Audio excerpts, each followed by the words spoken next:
This week on Reporting Conditions, our cameras rolled on a movie set fire in Jurupa Valley, a vegetation fire in Gilman Springs, and we dig into one of the most valuable tools available in wildland firefighting.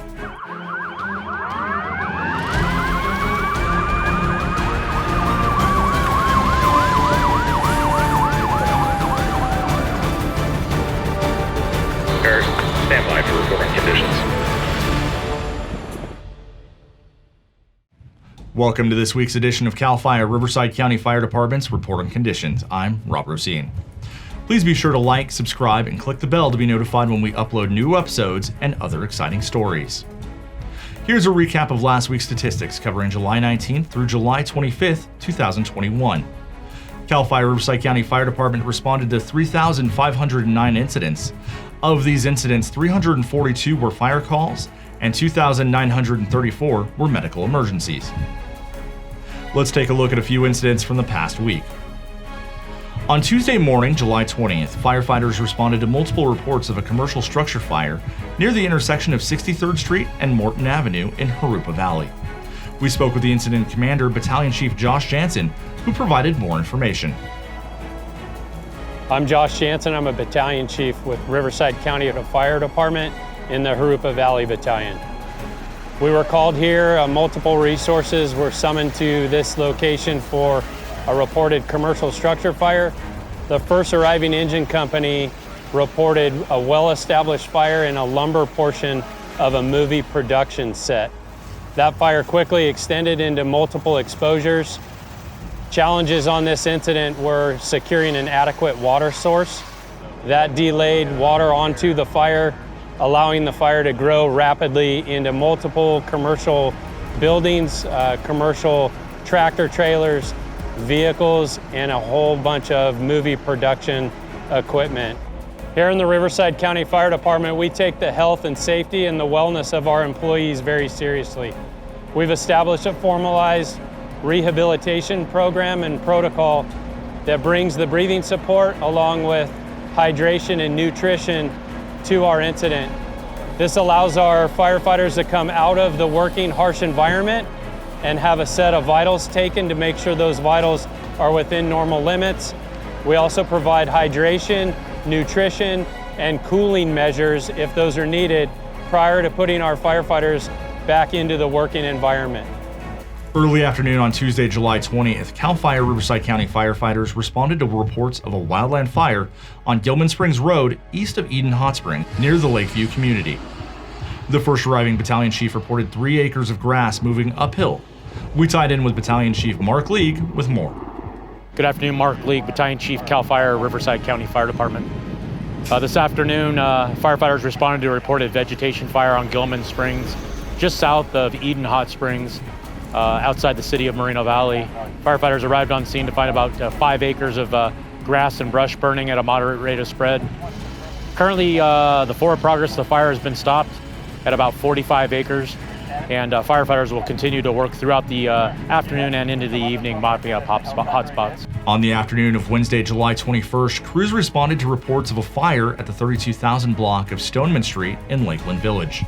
The first on-scene engine company reported a wind-driven vegetation fire spreading in the backyards of residences, and a second alarm was requested. An aggressive fire attack kept the fire to 1 acre of vegetation and an outbuilding.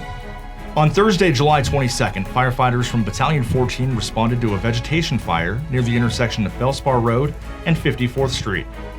The first arriving engine reported 1/4 acre of vegetation on fire, moving into a grass field and dense vegetation. Winds in the area caused the fire to jump over Van Buren Boulevard, threatening 20 structures and impacting train tracks in the area. The fire burned approximately 30 acres and 1 vehicle was destroyed. Firefighters remained on scene overnight to fully contain the fire. There were no reported injuries to firefighters or civilians.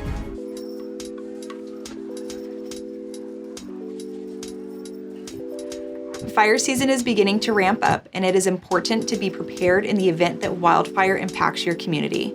Your best chance of surviving a wildfire is to be ready to go and evacuate early. It's important to be ready to go, know when to evacuate, and what to do if you become trapped. Be ready for an evacuation before it's time to go with these steps. Create a wildfire action plan for your family. Your plan should include meeting locations, escape routes, and a list of important documents, medications, and anything else you'll want to take with you. Ensure your home is fire safe inside and out before it's time to leave. Sign up for Alert Rivco to be notified of evacuation orders and warnings for your area. You can sign up by visiting rivcoready.org/alertrivco. When immediate evacuation is necessary, follow these steps as soon as possible and get ready to go. Review your evacuation plan checklist. Ensure your emergency supply kit, evacuation bag is in your vehicle. Cover up to protect against heat and flying embers. Locate your pets and take them with you. Finally, stay up to date on evacuation warnings and orders by following us on Twitter and Facebook at CAL FIRE RRU for the most up-to-date information. If you would like more in-depth information about preparing you and your family for the threat of fire, visit readyforwildfire.org.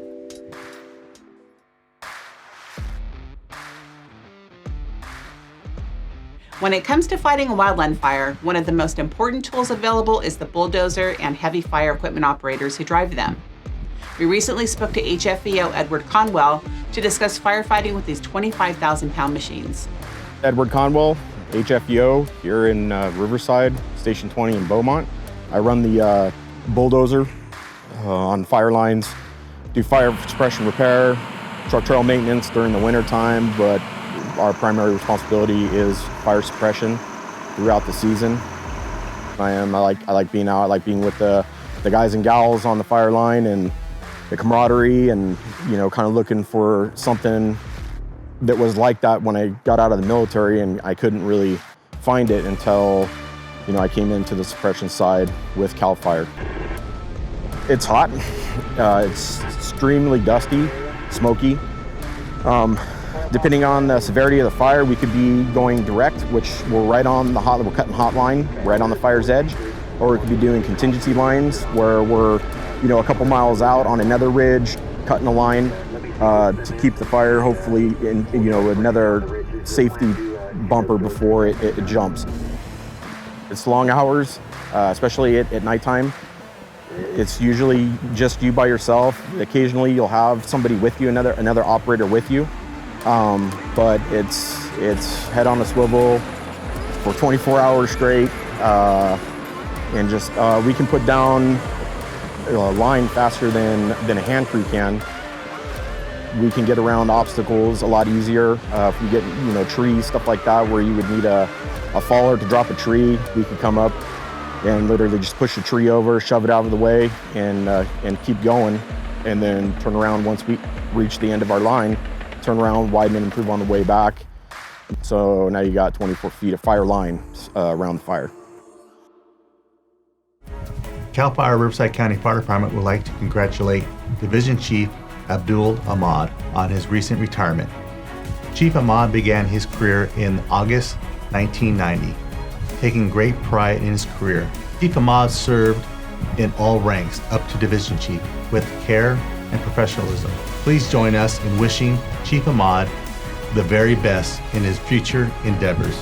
That's going to do it for this week's Report on Conditions. To stay up to date on significant incidents as they happen in Riverside County, follow us at CAL FIRE RRU on Twitter, Instagram, and Facebook. Did you capture any photo or video of an incident, event, or something else? If so, email us at rrupio@fire.ca.gov. From your CAL FIRE Riverside County Fire Department, Public Affairs, and Community Educations Bureau, thanks for watching.